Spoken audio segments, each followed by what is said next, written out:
Welcome to another episode of Do You Really Know God? Today we're going to cover the book of Revelations, which we're going to get through some of it tonight, but I don't see... It's a very intricate... It's not that long of a book, but it's very intricate book, where there's so many moving parts and so many misinterpretations, so many different interpretations, and there's so much going on in it. Really, you need probably like 10 hours to really get in depth. And it's pretty gruesome too. It is. But on this, I want to start off with a quote from the book of Revelations. And this is Revelations 1:8. And it is, God, I am the Alpha, the Omega, says the Lord, who is and who was and who is to come, the Almighty. To me, that's a very powerful phrase. It definitely is, especially with what we're about to get into and just in general, period.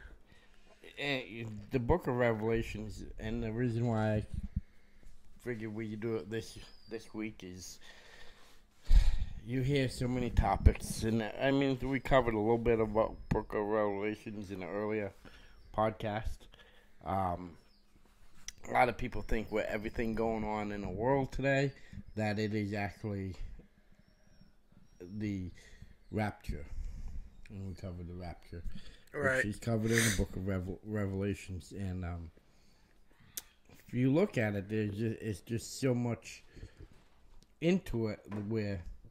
Okay, yeah, we got hard times going on right now. We got the world is locked down. You gotta have so much going on in the world, but it's not even a pin drop of what is going on through Revelation. Oh no! Once you get into the stuff that happens in Revelations, getting stuck at home for a couple weeks ain't nothing. No, and if you look at the Revelations, like there's so many misinterpretations. Because, there's people who says Revelations, when the rapture happens, it's going to happen all at once. All, within a blink of an eye.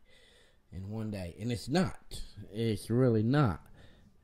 And then there's other theorists, and this is where I'm probably leaning for more, is Revelations is something that's going to happen over a long period of time. Right. It's going to be step by steps. And then in the end days, I think it's going to pick up quicker. But you're going to have little parts. And like you asked me earlier, do I think we're in the start of the rapture? Or we're into the rapture? And I believe we are. I believe we've been into the rapture probably over the last decade. Over the last 100 years. Is it's been starting. Because it talks in the rapture about Great War and man killing man. And there's been a lot of that over the last 100 years. You think about it, World War I, World War II with the Holocaust. That was a big one too. That was a huge one. You talk about everything going on in the Middle East. Yeah. There's a lot of war, and the world's been at great war for hundreds of years. But even all these terrorist attacks and all that too. And exactly. So I believe, a couple of the seals, there's 7 seals. And if you listen to a lot of the Bible, the number 7 comes up a lot. I did notice that. There is the 7 days that took God to create earth. There is the 7 churches of God. There is the 7 seals, the 7 trumpets. There's the 7 horsemen. 7 horsemen. There's the 7 animals. Well, what is this? The 7 animals with 24 wings that stand in the throne of God.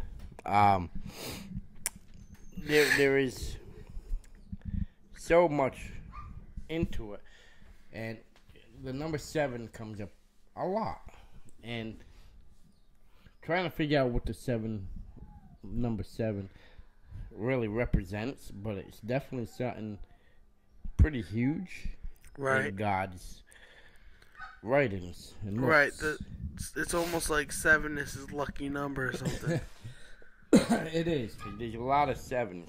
I think all of it bases back to him creating the universe and the heavens in 7 days. Yeah. Well, technically he only created 6. But it was the 7th day that he rested. Rested. And so I think that's why it's a big one. It's like kind of you work so hard all this time, and then once you finally get that 1 day of rest, you're like, you know what, this is my favorite day. Yep. And then, but you gotta look at it even with the 7 seals. Something goes on with every seal until you hit the 7th seal is a day of rest. Right. That's the day that he gives the earth a break from all the plagues, fathoms, earthquakes, volcanoes, destructions, and death. He gives you a little bit of a break for the 7th seal. Right. But then he sounds the trumpets, and then it's game on again. Just when you think everything's all good, you're resting, and then hear that trumpet sounding. And that's why I think there's just so much to cover in this book. It's like almost impossible to do it in 1 hour show, and to get the true meanings of it. Even going to churches, they never like a session like covering the book of Revelations. In a church, this would be a 2 to 3 year study. So, is this part 1 in a new series for the podcast? I don't know about a new series, but it's definitely part 1, and I think we're going to come back over Revelations later on, talk a little bit more about it, and I would love to have a special guest who really, really knows what they're talking about. The Revelations, and more of the meanings behind it. Get them as a special guest. And I think that would help a lot. I know I've read the book of Revelations probably 1,000 times. And every time I read it, there's something new that always pops out at me. And there's new meanings that I get out of everything. And I want to read this one, which is the first seal. And it's Revelation 6:1. I watched as the Lamb open the first of the 7 seals. Then I heard one of the 4 living creatures say in a voice like thunder, "Come." I looked, and there, before me, was a white horse. His rider held a bow and was given a crown, and he rode out as a conqueror bent on a conquest. When we're talking about that on the first seal, I mean, he was a white horse, and he is set out to start the whole process of the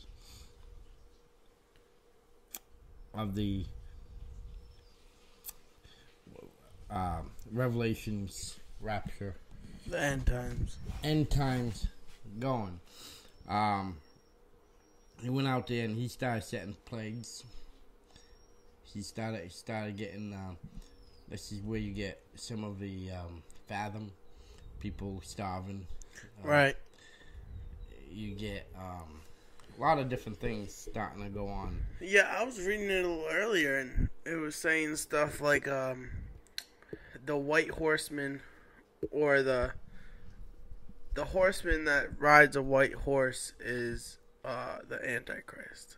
Yes. He's the one that comes out, and he's kind of like, you follow me, I can give you all this peace, and all that, while secretly kind of setting fire to the world of religion and kind of starting a war with all the spiritual people. Well, the white is supposed to mean purity.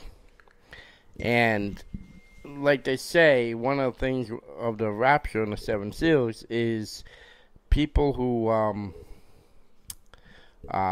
false prophets who claim to be a prophet or claim to even be Jesus Christ themselves. Right. And they come out and they're good speakers. Like perfect reference of that would be Hitler. You Definitely. talk about Hitler, all the bad he did, he was a very smart man, a very good speaker. Well, I mean, think about it. If you watch his rallies, there's no way that, like, if I were to just get up on stage and start telling a bunch of people saying, hey, I'm going to kill all these people, blah, blah, blah, blah, they're not going to sit there and cheer the way the Germans did. No. But So, he didn't tell it like that. If you watch him and listen to what he's told, he talked a good talk of games in a better place, in a better world. And right, he said what he was going to do, just not the way it was going to happen. not the way it actually went down. Right. Nobody's seen the dark side of it. But it gave him full control of the country, and he is a good talker who is considered one of the Antichrist, which is considered one of the White Horsemen. Now, when they say the White Horseman, like, people think it's going to be one person. It's one person set out. You listen to a lot of theologians of the Bible. It's really not one person. It's many different people. It's symbolism of the White Horseman, but it's really multiple different people over time that are just false prophets that lead you wrong. Because what they're doing is they're trying to kill religion. Right, trying to take everything they can. Technically, they're not. The Antichrist is trying to take everything they can and take the religion, but God himself is trying to create believers. He's trying to show us what to actually believe and what not to believe, and to be smart about it. And right. It's kind of like today's day and age is, with this virus going around, is everybody's believing the media. But nobody's doing their own research. So everybody's in a panic over what the media is telling them, rather than finding out the truth of what's really going on. Right. Well, and that's actually, if you think about it, that's a smart way to do it. If you don't show the mistake, you don't show what can go wrong or how if you follow the wrong thing, it can be wrong. Yeah. Then you won't know what's right because you don't know the other way is wrong. Exactly. And that's what is coming out, and that's why there's false prophets. Now, you get the second seal. It says, when the lamb opened the second seal, I heard the second living creature say, come. Then another horseman came out, a fiery red one. The rider was given the power to take peace from the earth and to make people kill each other. To him was given a large sword. Now, what he did, what the second seal did, and this is why I believe a lot of the stuff is overlapping and going on, is he opened great wars. Man killing man. War, nation against nation, people against people. And if you think about it, over the last 100 years, there's been a lot of deadly wars. Definitely. I had World War I, World War II, Vietnam, Korea. There's been wars in the Middle East since forever. And wars against each other in the Middle East, other countries against other countries. And within this time, I believe the first seal was still going, because then, like, you got a great speaker and kind of an antichrist person of Napoleon in France way back when. And my guess, and then this is my opinions. This has nothing to do with the Bible or church. But this is my opinions. Is back with Napoleon and that's when it started with the first seal being broken. That and King Henry was also another one. King Henry actually, back in the medieval days, he tried to overrun the church and tried to basically convince the people that he is the Word of God. He was the only person who could speak to God. Right. He was probably the first false prophet since Jesus Christ that really pushed to control the world, or at least his people, right, into thinking he is the Word of God. He is the only one allowed to talk to God, and he tried to do a lot of rewriting of the Bible. And he also was the one who had many wives and did a lot of things wrong. and then you had Napoleon after him, and then you gotta think you had Rasputin. You had Hitler. Hitler was definitely a big one. And during all this, we had great wars going on. So I'm thinking the first horseman went out and started it, and then the second horseman was released, and the first horseman is still out there. Well, also, if you think about it, is just even getting away from the mindset of physical wars, like killing and destruction. Think about it. Now, this has happened everywhere, but in America more prominently, there's race wars, gender wars, and there's political wars. You know, there's all these kind of wars that have nothing to do with guns, have nothing to do with, harming each other physically. It's more of just a social standard type of war. Yeah. I mean, that would be another way to look at things. And that does destroy many economies. And then also now there's, like, we say all the time on here, the war between, like, God and school. Or even just religion and the general public itself. Yep, exactly. Then you have Revelation 6:5. When the Lamb opened the third seal, I heard the third living creature say, "Come." I look, and there before me was a black horse. Its rider was holding a pair of scales in his hand. Then I heard what sounded like a voice among the four living creatures say, 2 pounds of wheat for a day's wage, and 6 pounds of barley for a day's wages. And do not damage the oil and the wine. That's a very interesting. It's very yeah, very. There's 1,000 ways you could look at that one. There is a lot of ways. What was that? The one that you read earlier that said about the third seal. If you give me 1 second. That I thought was somewhat of a good interpretation. I think it was a little bit. Some of the interpretations on that one that you was looking at there, I think was a little bit extreme. This one is from Christianity.com, and it says the third seal, which is Revelation 6:5. A rider on a black horse will spread famine throughout the earth, with whatever population is left on the earth from after the warfare. They will have to survive by bare means of food. So, it's pretty much the war is gonna, quote unquote, end. But after the war ends, there's gonna be this great, almost depression, and there's gonna be almost no food. But that I like that interpretation because that takes like the scale and the daily wage, and it almost seems like it puts us back into more of a medieval time when currency was not food. A way of getting stuff. It was the barter system. You got paid with food. And actually, you know what's crazy is I didn't think about it because I was reading through that before we started, and I was reading through what you were reading, and you said you're going to read on here. And I was reading through it, and when it said scales, I didn't think scale like weight. Like, I didn't think a scale that weighs stuff. I thought fish scales or snake scales. Yeah, no, because he's talking about the weight of scales. Because it said had a handful of scales. And so in my head, I immediately thought, what is this guy doing with, like, snake scales? What is this? No, they were actually meaning scales to weigh your value.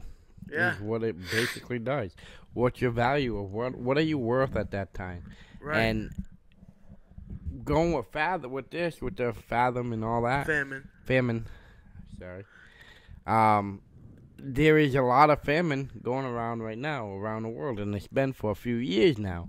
I remember in the 80s, big in Ethiopia, a lot of people starving to death, and a lot of musicians got together, tried to raise money for them. Right. We Are the World. And besides Ethiopia, Ethiopia actually pulled out of that for a while. They're pretty good. And but still, all around the world, there's so many hungry, so many living on the street that can't feed themselves. But it's not even just in these third world countries. Now, is it more prominent there? Definitely, there's no doubt about that. It's just as big in America. Right. Just we don't see it as much because everybody turns the blind eye. Exactly. But it's going, and right now, like what we're going through in the time we're going through with this virus, it's going to get worse because they're already talking about restaurants running out of meat for food and all that to cook. Mm-hmm. Because with the virus and everybody quarantined, a lot of stuff is people can't ship as much because, like, shipping companies get shut down because they had too many employees with the virus. Right. So a lot of stuff is getting just like delayed. Even the factory or the restaurant workers, they're getting it too. And they're going to work and then find out, oh, I'm diagnosed with corona. And so that's going to make the food businesses go out of business. And that's going to, like, there was a restaurant here in town that got shut down because of a employee having the virus. So famine is a very big thing. And you got to watch. Basically, you got to help your neighbor and watch and start preparing for ways of food. But in the end, all together, it's not going to matter anyways because what's going to happen is God's will. Right, and we've talked about that before on here, and that was one of our biggest things with trusting God, is that if He wants it to happen, it's going to happen. You can't avoid it. And if you're faithful to the Bible and faithful to God, death is not a punishment. Like, see, I've talked to a lot of people about Book of Revelations, and people really don't know God or don't know the Bible and don't know, basically don't have the knowledge of God in the way He is. They see it as God being a cruel God. And why do you want to follow a cruel God that's going to cause you all this pain, suffering, and everything? But the reality of it is, we talked about this many times. We're on Earth for a short time of time. Time is endless number, and we're only on Earth for a short time. So, basically, what He's doing is He's setting us up for the afterlife. And if you believe in Him and you love Him, you're going to have the best afterlife ever. So with Him doing a rapture and ending the world, what He's actually going to be doing is He's going to make it so you have a better life without fear, without hunger, without all this. Actually, at the end of this article from Christianity.com about the 7 seals and 7 trumpets, has a little section that says, why should Christians care about this now? And it says, God has provided us a blueprint of what will take place during the end times. As we rapidly approach such times, we should be aware of the severity of judgment that will take place. When we have become cognizant of such catastrophes that will take place, we understand the great cost of Jesus' salvation for us, to spare us from God's judgment. That pretty much just ties into what you were saying about, people think He's a bad God, or that He a mean God, a cruel God, but the severity of Him taking His only Son, dying on the cross, it's not just cool, you guys can go however you want.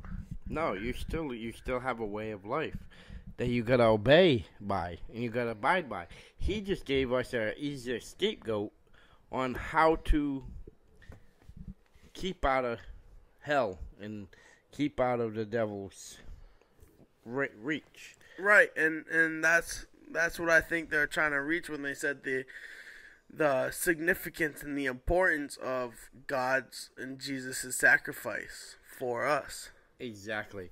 And the thing is it may sound cruel, but it's a known fact that anybody who follows God, truly follows God, at some point in their life they go through a rough patch, or they go through torture, or like all the disciples of Jesus. Every single one of them died a very cruel death because they followed Jesus. Right. But here's the thing. When you do that and you follow Christ and you follow God and you love God, no matter how you die, whether it's cruel or not, God is going to give you the best afterlife ever possible. And that's what we're looking for.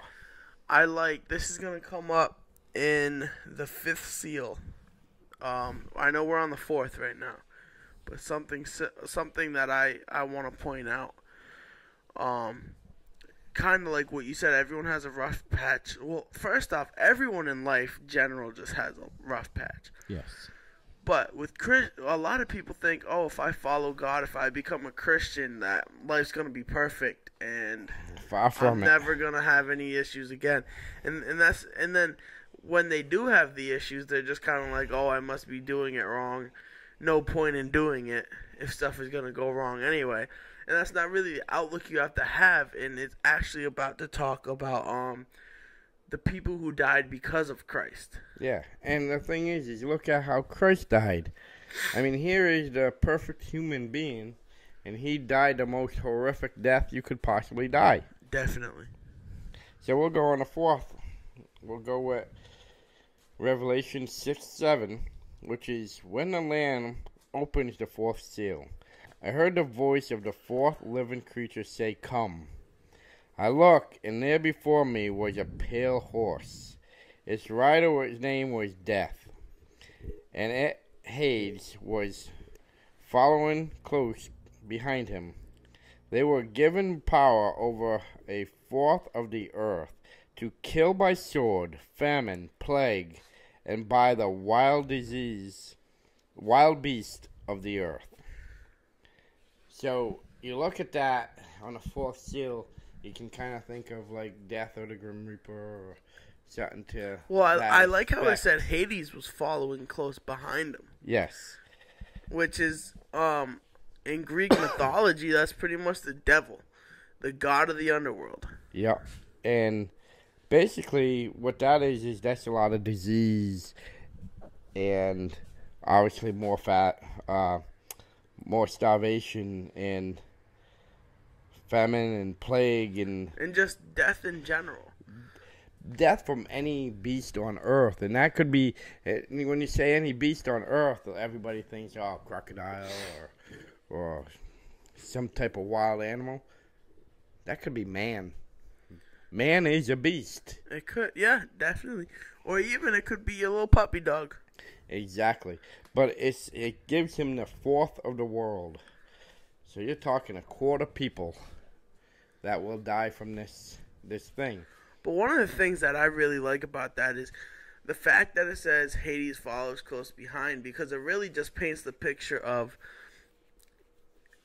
death has 1/4 of all living creatures on the earth.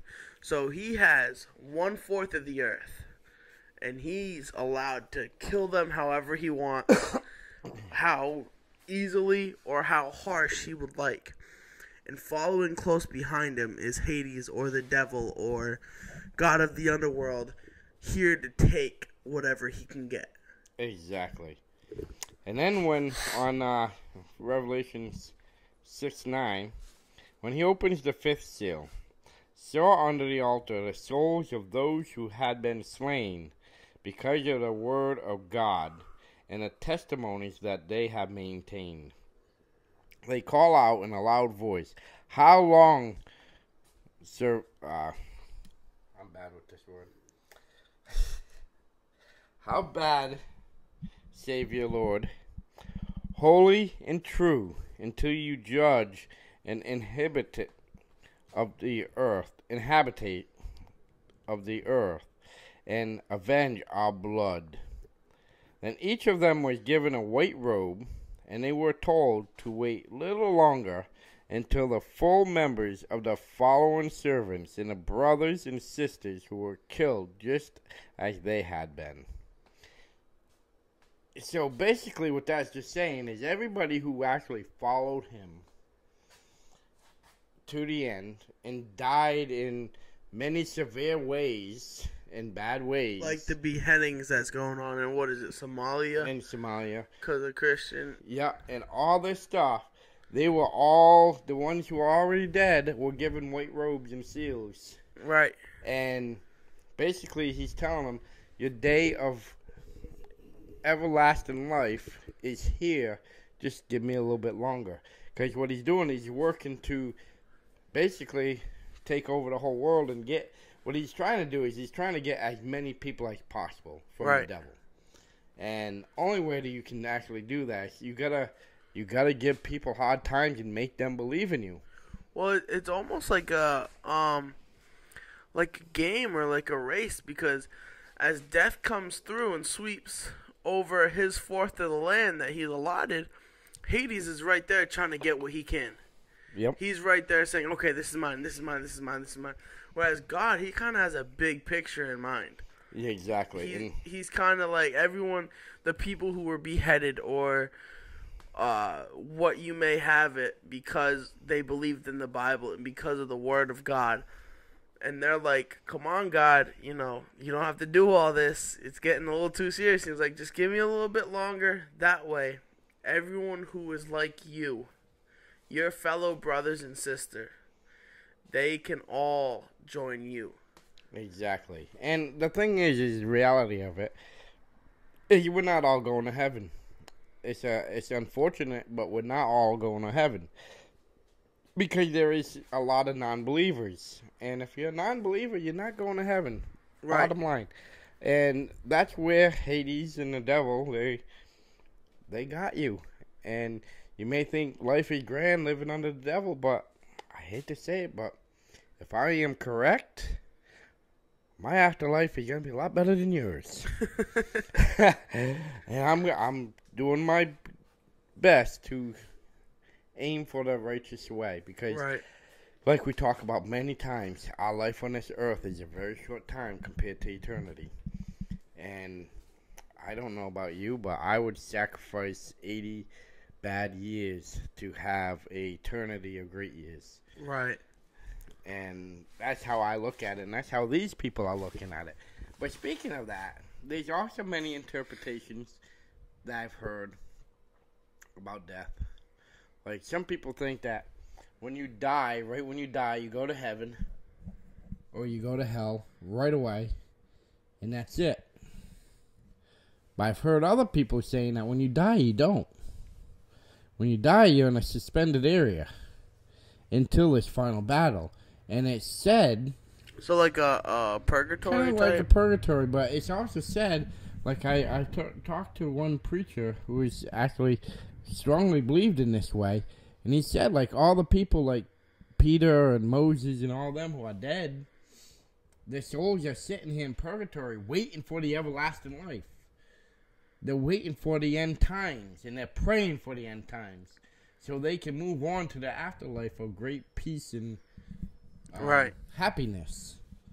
So there's different ways of thinking of it, and like I've always thought about it, when you died, you go to heaven or you go to hell. But thinking about it and talking about this and reading Revelations, how he looks under the altar, you hear the voices under the altar saying, "Yay, it's our time," and they give him the white robes and the seals, and then says, "No, you gotta wait a little longer. Hold on." So it almost says, okay, you don't go right to heaven. You're like in a heaven type place, but you're like on hold of. Right, you're just kind of waiting for everything to be finished. You're like in that study hall, just waiting for the next class, saying, "Oh boy, come on, come on, is it time to go home yet?" So there's a lot to think of about that, and when I'm talking to that preacher about that, and he explained it that way, it's like, man. And this was a couple of years ago that I talked to that preacher about that, and I've already read Book of Revelations a couple times at that point. It was literally after that I had to read the Book of Revelations again just to see, and then I got to this point, And it was like a little thought process in my mind of what he's kind of right. What really happens when you die? If you read it, he is correct. You're not going right to heaven. You're going into like a study hall state, and you're sitting there waiting patiently for the rest of the world to come to an end so you can move on. And then you get into Revelations 6:12. I watched Isaiah open the sixth seal. There was a great earthquake. The sun turned black, like sackcloth made of goat hair. The whole moon turned blood red, and the stars in the skies fell to the earth as figs drop from a fig tree when shaken by a strong wind. The heavens receded like a scroll being rolled up, and every mountain and island was removed from its place. Then the kings of the earth, and the princes, and the Gentiles, and the rich, and the mighty, and everyone else, both slaves and free, hid in caves and among the rocks of the mountains. They called to the mountains and the rocks, "Fall on us and hide us from the face of him who sits on the throne, and from the wrath of the Lamb. For the great day of their wrath has come, and who can withstand it?" So, that's another big, powerful part. And actually, that goes on. The sixth seal goes on. There's no more horsemen. At that point. And it goes on for the whole part of Revelation 7. It's all about the sixth seal and the great parts of it. And it talks a lot in the sixth seal about what happens when we're dying and you get to that point of seals. Basically, 144,000 are already sealed, guaranteed into heaven before the sixth seal. And if you put that into perspective, there's what, 7 billion people on the planet? Yeah. So that's only 144,000 are guaranteed right now. And 90% of them, I bet, are babies too. Could be. Because at that point, you're so innocent that you really kind of guaranteed a spot. You can't really do nothing bad. But, I mean, you think about it. So, basically, that's guaranteed. That means the rest of us have to fight for our spots. There's no, like I've heard people say, oh, well, God's only taking 144,000 people, so your chances are he already got it loaded and you're not going. That's not true. He has unlimited space. He will take all 7 billion people. But you got to prove your worthiness. Right. That's just saying only 144,000 are guaranteed saints enough to become, that already got the badge and got the seal, and you're guaranteed a spot. Right. It's kind of like you go to a rock concert, and right away, you bought a ticket the first day it opens. You're guaranteed a spot in the rest of the weekend. But now, if you wait till you get to the door, it's kind of like you're kind of like trying to make to the door and hope that there's a spot left. Right, trying to kind of playing with fire. Yeah. So basically, it's guaranteed 144 sealed right now. 144,000, you said? Yeah. But there is a lot more that will be. There's open spot for everybody. Right. It's just a matter of, that's just those people are holy enough and clean enough to where they're in. They're set. They're good to go. They're guaranteed a spot because they've done the due diligence. And I'm sure some of them are the 12 apostles. Right. Because they did what Jesus said. They followed Jesus. Then they went on preaching his word. And they all died as martyrs for preaching his stories. Right. So that kind of guarantees you a spot. So that's what those seals mean. It doesn't mean that he's only taking 144,000 souls. He is taking a lot more. Just those are guaranteed spots. Right, that's your golden ticket. But it also talks in here how he puts 4 angels standing at all 4 corners of the earth, holding back the wind to prevent any wind from blowing on the lands or the sea or the trees. Then another angel coming up from the east, having a seal of the living God. He is called out in a loud voice to the 4 angels who had been given power to harm the land and sea. Do not harm the land or the sea or the trees until we put a seal on the forehead of the servants of God. Then I heard the number of those who were sealed, 144,000. All tribes of Israel. From the tribes of Judah, 12,000 were sealed. From the tribe of Reuben, 12,000. From the tribe of Gad, 12,000. From the tribe of Asher was 12,000. From the tribe of Naphtali, 12,000. From the tribe of Manasseh, 12,000.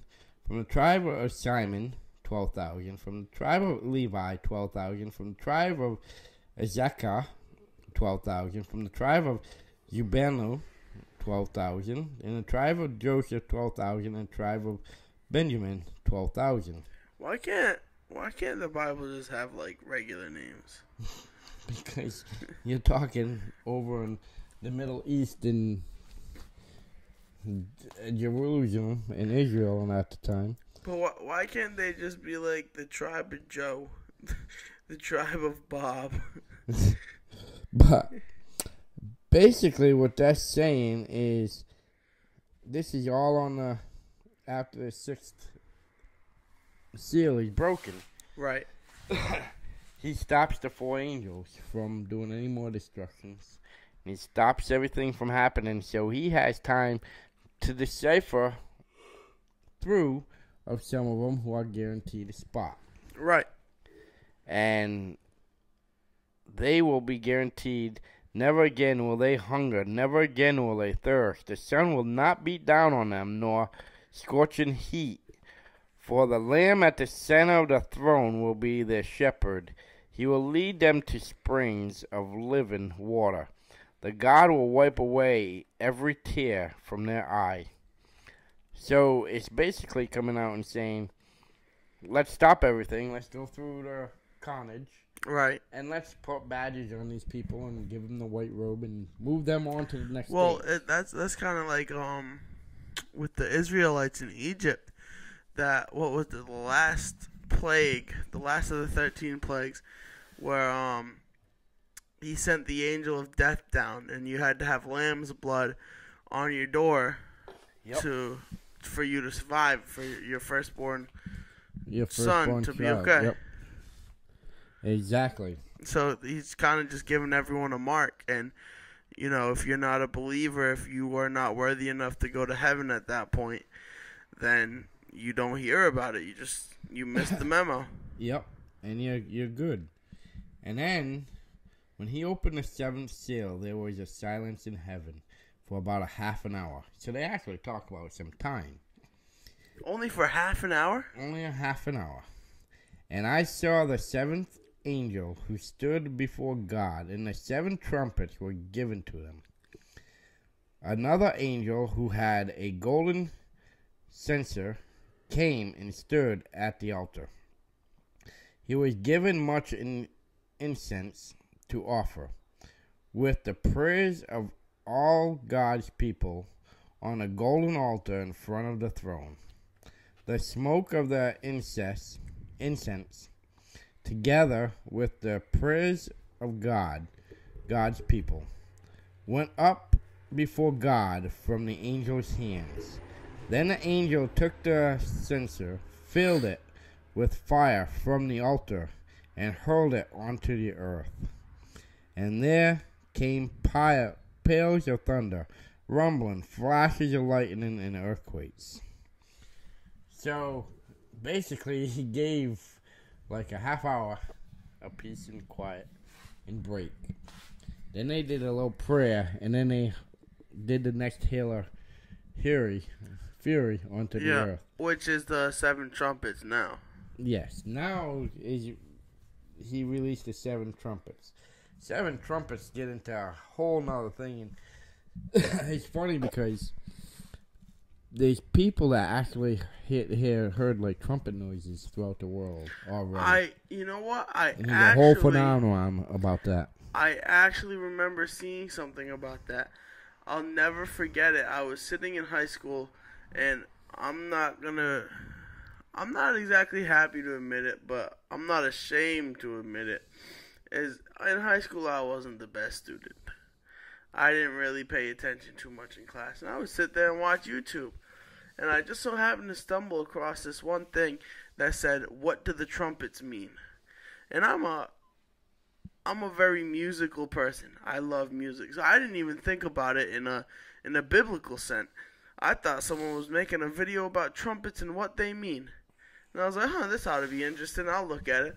And it was just a bunch of news clips of, like, from Australia. I think one was in Utah. There was and, like, Germany. Right, all over the world. Belgium. Of just trumpet noises in the sky. Like, no one around. And they're very loud where you heard it for miles and miles. Right, and no one around is using a trumpet or nothing like that. It's just people are walking and going about their day, and all of a sudden, the trumpet's blowing out of the sky. And people thought that was the 7 trumpets. I mean, obviously it isn't, because we're at the point of the 7 trumpets. I think once you hit the point of the 7 trumpets, if you start reading, I think things go by a little bit quicker than the 7 seals. 7 seals, I think, is a time thing that's been going, and I think it's already started decades ago, and it's a slow process. Right. But by the way you read it in Revelations, once you hit the 7 trumpets, things get sped up a little bit quicker, because now you already got a lot of suffering. You already got a lot of people going to heaven or hell, and there's a lot of different things going on at this point. So when you get into the 7 trumpets, so before we get into the 7 trumpets, the 7 seals. So the first one is the Antichrist. yes, And promise of peace. yes. Do you think, now obviously you already said you think that's happened before, and you think it's kind of like an over time thing. The first seal is already broken. So That's a guaranteed. There's already been many antichrists in the world. do you think there are any out now? I believe there is. I believe there's several of them out right now, personally. My personal opinion, I got a list I can name. But I believe right now there is at least a couple antichrists out there at work right now. So the second seal, that's which one? That's war, correct? That's a lot of war, man killing man. So do you think? A lot of brutality. Do you think that has happened, or definitely. is it in the process? Definitely, that's already long past in the process and still going on. I mean, you think about all the people who died in World War One. Yeah. Think about all the people who died in World War II in war. And I'm just talking about wars that America's been in. You got the Vietnam War, the Korean War. You got the Desert Storm 1. You got the second the whole wars thing with Iraq with the whole Middle East. And that's just American wars. And that's not even saying the wars from Israel to the surrounding nations. Nations. Israel and Iraq, Israel and Saudi Arabia, Israel and Iran. You know, you're talking about in the 70s, you had actually from like the 50s to the 80s, you had Iran and Iraq fighting each other non-stop for many years. Many people died. In the original movie Left Behind, the one made in 2000, yeah, it actually, the beginning is about, I think it's all of the surrounding countries that surround Israel that are fighting over the Holy Ground. Yes. All of them, I believe, combine attack, go for Israel. That's happened once already. And it actually, like, Israel got saved magically. like all the bombs that they were trying to drop and everything, they just didn't work. Well, that actually happened back in 1967. All the surrounding countries, Iraq, Iran, Saudi Arabia, Syria, all of them went after Israel all at once. This was in 1967. It was called the 6-Day War. In 6 days, Israel defeated them all and had them all retreat. In 6 days. Really? Think about that. Don't mess with Israel. How long did it take God to build the heavens and earth? 6 days. 6 days. Israel defeated. I think it was like 6 nations or 7 nations that went after Israel all at the same time, and Israel defeated them in 6 days. Okay. With nobody else's help. Nobody else even had a chance to jump in. Right. I mean, because think about it. Let's assume we hear about it the first day. Like, let's assume right as it starts happening, we hear about it. We got to take time to send people over there. Especially back in 1967. Right. It's not like today when we have mobilization on a dime where we could probably, if a war broke out in Israel right now, I guarantee you our military could be there within 2 hours helping them. Right. Back then, they didn't have that. Back then, we did not have bases in Kuwait. We didn't have bases in Saudi Arabia. We do now. So, we could actually help them a lot now. But even ever since, every day since, as long as I can remember, Iraq, Saudi Arabia, all those countries all been bombing Israel. Israel is taking in bombs on daily. Oh, yeah. I've heard about that because they're all fighting for the holy ground. Everybody wants the holy holy ground. They all think it's rightfully theirs. And if you look at, read a lot about in the Bible, John talks about it, and also Matthew. There's many different scriptures about other countries trying to take the holy ground because they feel the holy ground is the place to be when the rapture happens. And there's a lot of things. It's funny because you got the Muslims who don't believe in Jesus. Right. They don't believe in Christians. Well, if I'm not mistaken, Muslims believe in Jesus. They just do not believe he was a prophet. The Messiah. They think he's only a teacher, not the Messiah. Right. And you got these people, but they don't like Christians, and they don't believe in Christians. They don't like the Jewish, and they don't believe in the Jews. And they hate them, and they feel that they're all going to hell.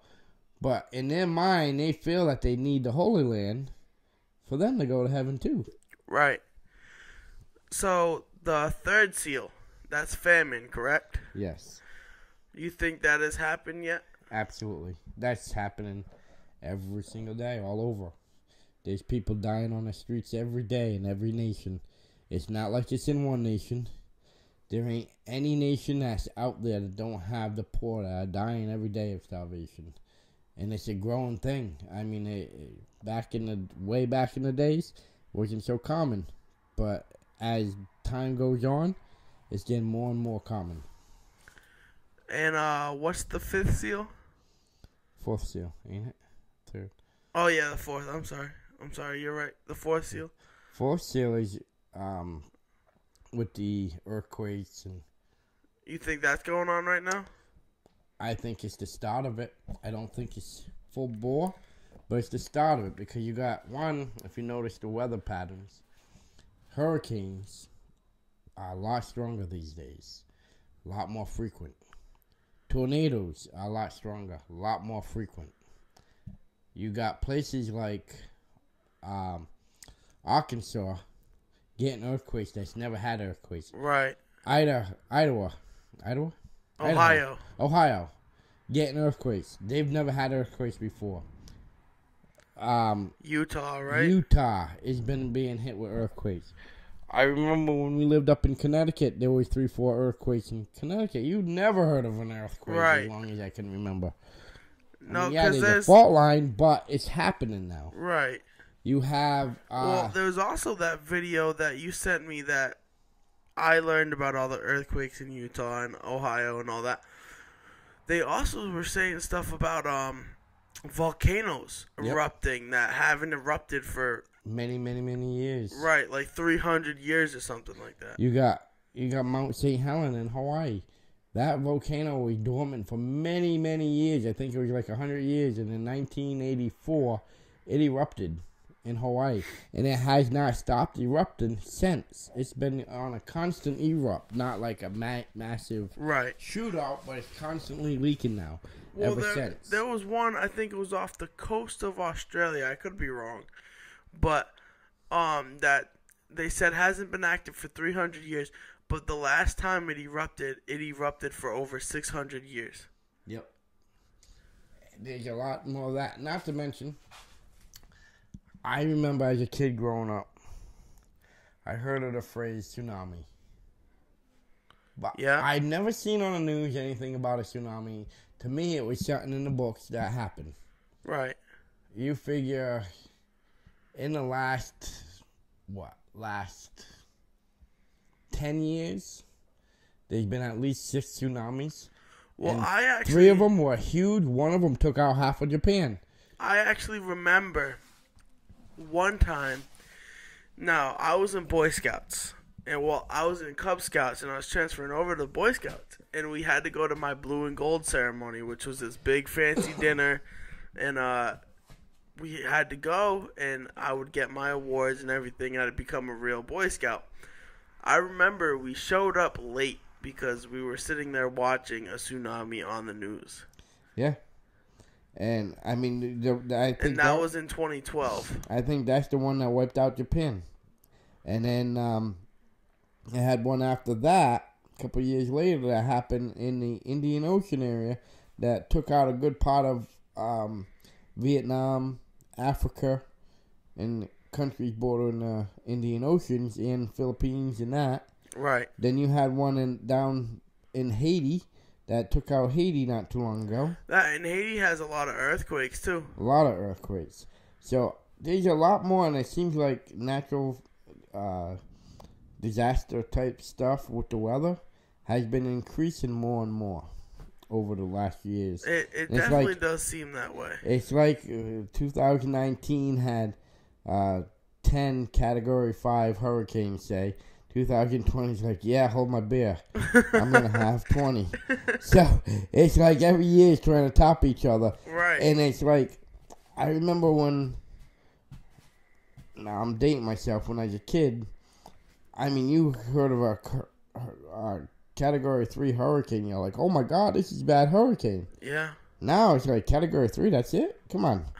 It's like, I'll go out that's all swimming you during got? that. Yeah, it's like Category 3 is nothing. You don't even block your doors, you bunker down. You stay out on your porch and you watch it.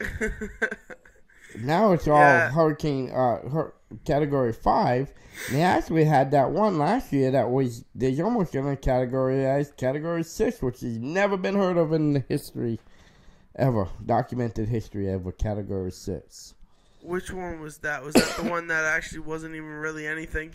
Yeah, it wound up being nothing, but in our area at least. Yeah, but when it was building quick, and then they had a tornado last year that went through Texas and Kansas. That was actually Category 5, borderline Category 6, and that wiped out a lot of stuff and killed a lot of people. But you think that this is only the beginning? I think this is the beginning of it. Okay. I think the seal was just broken just like within the last decade. Last 10 years. And the 5th one. Now this one kind of can't really tell too much, but this is the one where the people who have died for the name of the gospel. Yeah. You think that has not happened yet. You don't think so? We're not at that point. Not that we would really know. Yeah, not that we know that one. Yeah. But I don't think that one's yet. I think we're right about seal 4. Okay. And then what was number 6? That was the death. The death. No, 5 was death. 5 was death? 6 was the So you think 5 happened yet? No. We haven't hit 5 yet. I mean, some people might beg to differ, though, because if you think about it, in recent years, we've had a lot of school shootings. We've had a lot of really just shootings or mass murders. Yeah, but I think that still falls under two, where you're Wartime. still under wars and all that. Okay. That's my opinion again. That ain't written in the Bible, and I won't claim it is. That is my opinion on that. And so the seventh and final, I think we both can agree that. Yeah, definitely not hit yet. Let me just double check it one thing. And I remember we were talking about this earlier because we were trying to research and make sure we knew what we were talking about when we came to start talking about the rapture and kind of give some insight on it. I was actually surprised that the locust is in the 7 trumpets and not in the 7 seals. Well, yeah. Because, like I said, once you hit the trumpets, I think time's going to happen a little bit quicker. But when you hit the locust, that's going to be 5 months of agonizing pain. That's going to be kind of certain that it's going to be, hopefully, you're dead long before that. Because that's going to be quite the trying times. Yeah, the fifth seal is those who get the robes. Okay. The fourth seal is death. Right. So yeah, I don't think we hit that where he badged the ones of the seals. And then the sixth is the great earthquake, and that's when the sun turns black and the moon turns blood red. Right. Some people say we're at that point because there's been a lot of red moons lately, and there's been a couple solar eclipses, but solar eclipses happen every couple years. And doesn't blood moon happen? Isn't it supposed to happen like once every 3 months or something like that? Yeah, it happens quite often. That has to do a lot with the weather. When they're talking about this happening, we're talking about the sun is going to go black for days. And what I'm thinking what they mean by going black is because of all the volcanic ash. It's going to cover. Kind of like what happened with the dinosaurs. Yeah. It's going to cover the earth. So basically, you won't be able to see the sun. Right. And that's what's going to make it go black. And that's also going to make the moon look red. And then at the same time, my interpretations of it is going to be like asteroids coming down or shooting stars that's actually going to hit the earth and cause damage, not just passes not by. just a nice light show in the sky. And so we did the seven seals this week. Yeah. On our next episode, are we gonna, or not necessarily our next episode, but our next episode that we talk about the rapture on, are we gonna cover the 7 trumpets? Yeah, we can do that. I mean, like I said, we're already over an hour and we only covered the 7 seals. Right. The book of Revelations is so much into it because we didn't even scrape the surface of what even we the could surface. We only covered the seals. You're right. We didn't go too deep into what each seals means. We didn't even talk about before the seals with the 24 thrones next to God. And you got the 24 thrones next to God, what God calls the elders. Really, all we did is just kind of say, hey, this is the information. This is what it means. And do with it what you will. You got to think about it. Like, people think that God's sitting there by himself, but they talk about the 24 thrones next to God's. Think about the 24 thrones. What do you think they are? Who do you think the elders are? Well, we know Mr. Mark's one of them. Of Rockfish Church. We had him as a guest last week. Yes, we did. Great guest. Great speaker. Real nice guy. And everybody at the Rockfish Church family is great people. But you talk about probably like elders, the 12 apostles, Mark, Luke, John. Probably the 12 apostles. I'm thinking that you're also going to have Moses up there and Noah. And you're going to have some of the good prophets throughout the years that's going to be at the throne of God. And those are what you're going to call your elders. And it kind of makes sense because most church runs, you got the lead pastor. Right. Then you got your elders. The people who kind of work the behind the scenes. Yeah, and they're the ones who basically help keep everything going like it should. And right. You figure God has his people. And that's why he talked to Moses. He talked to Moses because he wanted Moses to be one of King David, I'm sure, is going to be one. Yep. There's going to be... David, definitely. Virgin Mary. I don't know if he'd make the Virgin Mary one of them. You don't think so? Well, if you read in the Bible, it talks about you do not give women power to lead in the Bible. So...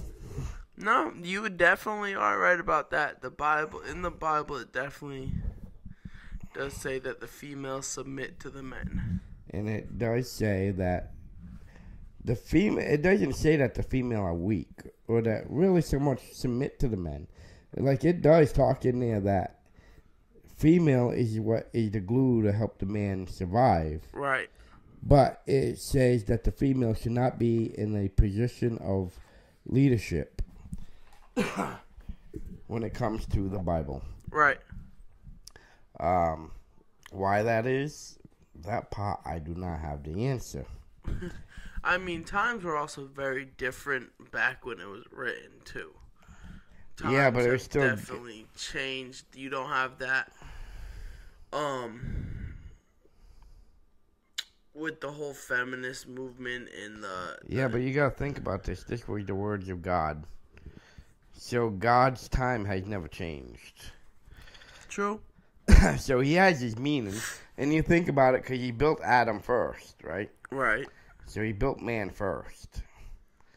Then he built Eve from Adam to keep Adam company. Right. So maybe it's a way that he thought of it. His ideal thing is for the man, and then he made the woman to keep the man happy. So in his mind, because the woman was made from the side of a man, that she is supposed to be his strength, but not his leader. I mean, which that's a pretty good interpretation, honestly. Which you gotta think about it. Being a strength sometimes is better or more important than being a leader. Oh yeah, definitely. If you think about it, the leaders are usually the one blamed for everything going wrong. Even though he may not have made that decision, it was his strength that made that decision. Well, think about it this way.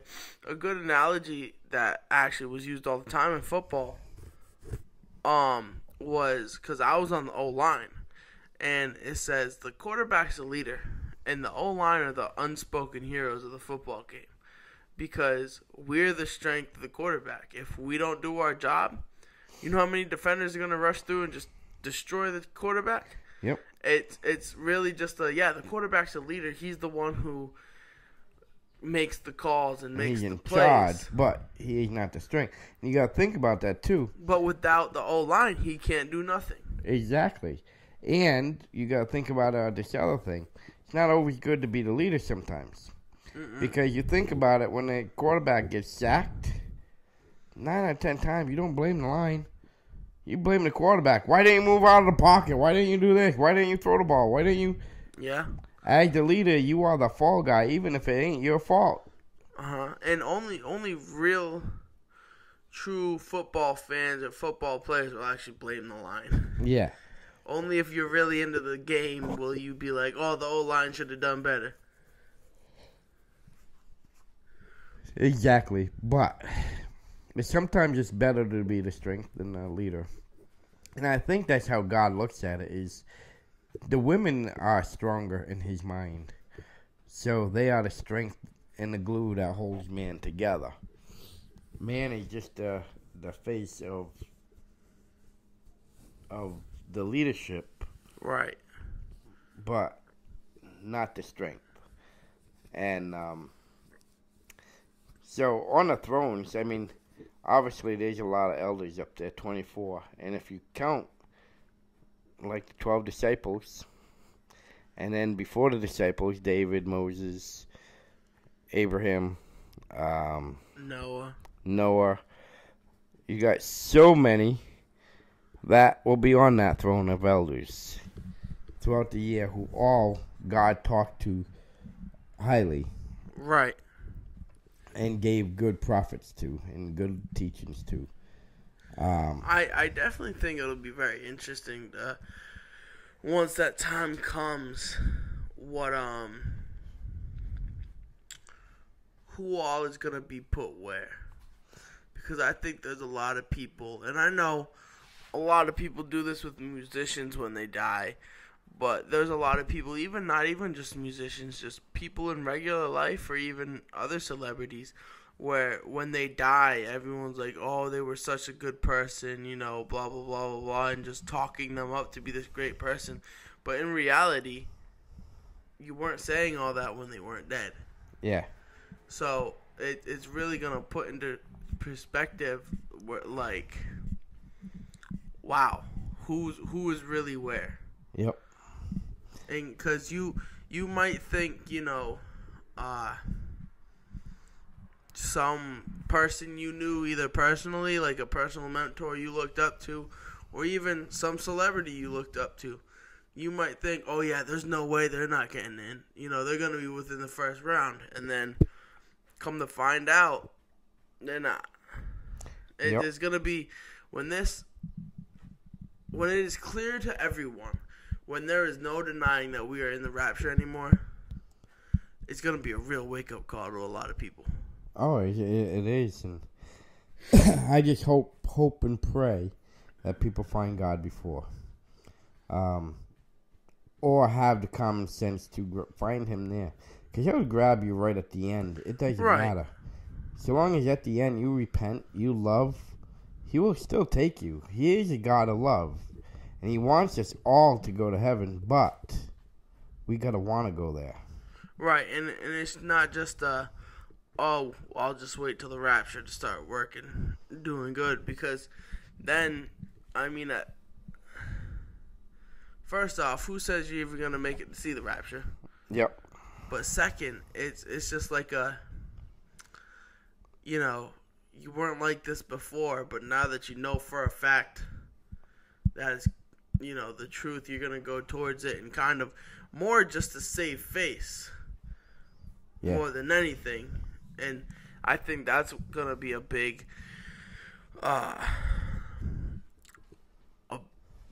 big thing that's going to happen, is a lot of people, once they start seeing the rapture and everything and start realizing that's going to go on, a lot of people are going to start saving face.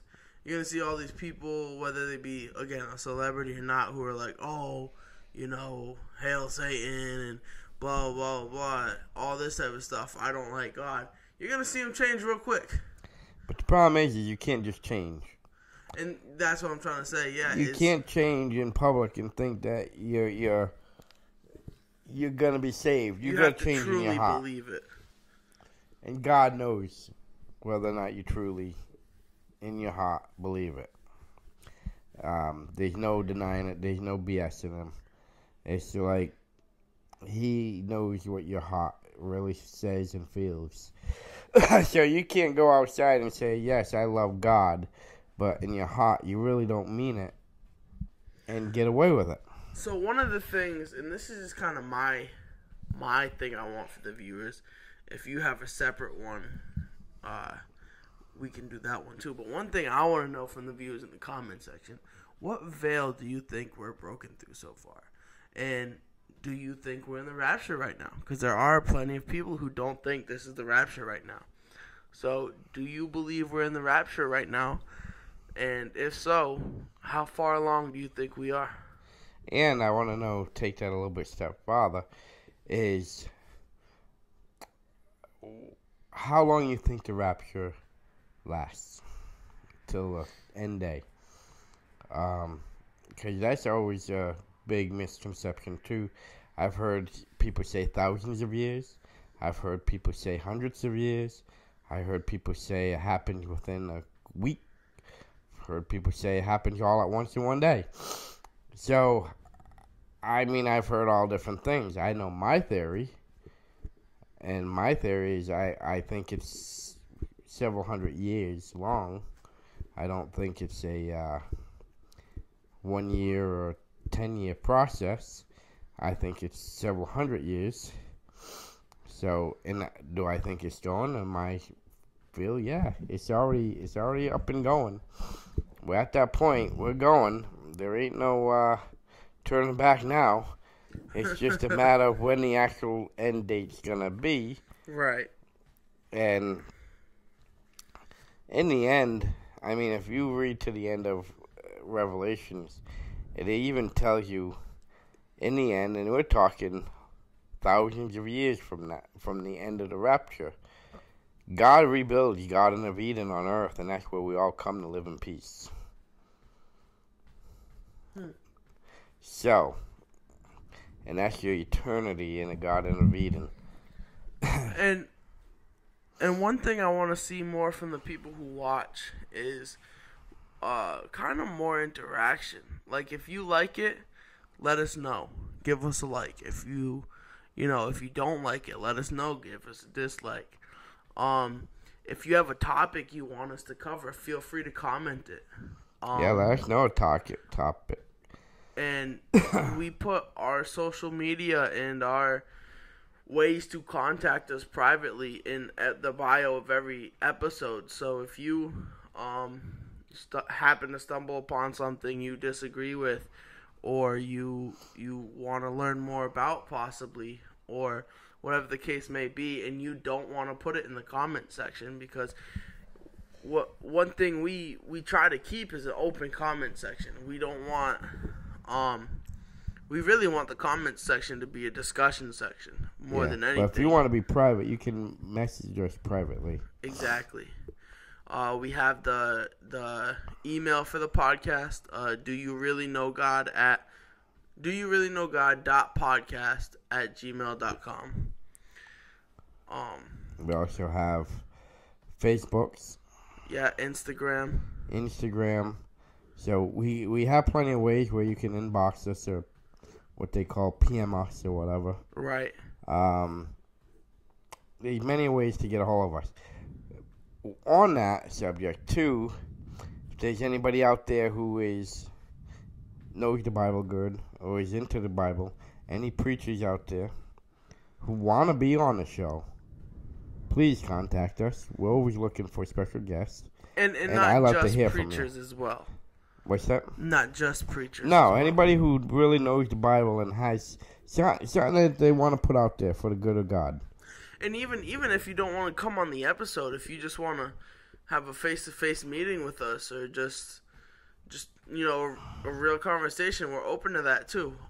Because camera and YouTube life isn't for everyone. So exactly. And like Devin says too, different topics, because we're trying to come up with good topics for all you to like, and to kind of educate. And sometimes, we have trouble picking what we should have the topic be, because we're trying to make everything fit in at certain times. And sometimes we run out of, like, oh boy, what topic? How are we going to do this topic? Or like tonight, we're going to do Book of Revelations, which we only got through the 7 seals pretty much. Not thinking about it until came close to time to air for the podcast. Book of Revelation is more than an hour long. You can't cover it in an hour. And that's another thing, is you notice we stumble on here a lot, and we mispronounce words, and something that we tell all of our guests before we record with them. This is just a conversation more than anything. Like if you were a fly on the wall when me and my father are having a conversation about anything or about this, about religion and stuff. This is really just how it is. It's really just conversation. And that's really all we want. Is we don't want this to be, your Sunday sermon. We don't want this to be, your Wednesday night Bible study. What we want this to be is a conversation between us and you. And just kind of saying, hey, this is the general topic we're going to talk about. This is what I think. What do you think? And the other thing, too, is this whole podcast is to help everybody understand the Bible and God a little bit more. Because as God says, go out to all nations and lands and speak my word to all that will listen. And this is basically, we created a podcast mainly because we want people, who don't want to go to church. There's some people, or they're afraid to go to church, or whatever the case may be. We want to get the word out to you because we want you all to be saved. We want everybody to be saved. And we will do whatever we can to get everybody saved. But everything we do and say on this podcast is all factual. We don't BS it. Like, if we don't know the answer, trust me, we have our Bibles out and we will find the answer before we air it. And if it's not factual, we will say, this is my opinion. Exactly. So, and that's the thing is, a lot of the things that are objective on here is just our opinion. Like I said earlier, this is just a conversation. And that's really the whole reason we started this, is because, when I was growing up and circa 8 years ago, this family didn't really go to church all that much. No, we didn't. And the big part of it was the just overall judgment and hypocrisy of churches. And so that's really, we know what the outside view is like. Exactly. And the thing is lately we found a good church that we love. And it changed our view of the church a little bit. We've always been a spiritual family, always loved God, always believed in the Bible. Just going to a gathering of a church for the longest time from where we lived, it was just so much judgment and so much stuff that, we're not a family for that kind of a judgment. And I wouldn't put my family in that type of situation. And until we found a good church, we didn't go, but we still always had God in our heart. We always had the love of God. So this podcast is mainly to help people who are maybe in that situation where you love God or you want to know God. I talk to people on my Facebook all the time who, I have this one person, we go back and forth, that really don't know God, but she is starting to know God. So she's curious about God. And the thing is if you really don't know God and you're starting to get into knowing God and loving God, the Bible can be very overwhelming. Because the Bible talks a lot in tongue. It talks a lot of, what is the word I'm thinking of? Up it to interpretation. No, it's not that. How Jesus talked, I can't. Parables. A lot of it's in parables. So if you don't know how to interpret the parable, it can send you in a whirlwind of your brain of what do I do? Where am I going to go? And I mean, if you read one thing wrong or look into one thing just wrong, you can get very gloom and doom and thinking, no matter what I do, I'm going to hell. I'm going to hell. This is it. I cheated on my husband or I cheated on my wife. So I'm going to hell. There's no savior for me. And that's not the truth. Right. That's farthest from the truth. But a lot of people, they see certain things, and even religions, they got their mind set on, if you did adultery, you're going to hell. If you've done prostitution or drugs in the past, you're going to hell. There's no saving you. But in the Bible, it says that is not the case. We are all savable. Everybody is savable. Exactly. All of Jesus' followers and apostles and all that was all sinners. We're all sinners. We're known sinners. That's why God gave us His only Son And he sacrificed him as a lamb. And with his blood, we are now saved. And he came back with our sins in hand and was resurrected to save our souls. The problem is all we got to do is we got to want it. And a lot of people, they don't see that when they read the Bible by themselves, and they're afraid to go to church and learn the real meanings. So they're trying to interpret on their own, and that's where people run into problems. Because you read the Bible, it can sound kind of harsh. And reality, Jesus and God, they were harsh. But it's like a parent, it's tough love. They love you to death, and they want you to come to heaven, but they want you need to do it right to get there. But you can do wrong. All you got to do is ask for forgiveness. And that's what we want to do, is we want to help people to see what they need to do to get where they need to be in line to go to heaven. Because bottom line is, I would love to see everybody on this earth go to heaven. And I'd love to see the devil run with his tail between his legs when he's been defeated. And he's going to be defeated either way. He's going to be defeated. That's a fact of life. There is no stronger power than God. So there's no way he can win against God. But what he's trying to do is he's trying to collect as many souls as possible right now. And our job is to try and help God collect those souls back. So, definitely want to hear your input. Anybody we can help, we'll gladly talk to anybody on the phone, in person, or in comments. We would love to help you get to know more outside the podcast. We're always willing to help people learn the love of God. And with that being said, I hope you all have a great weekend.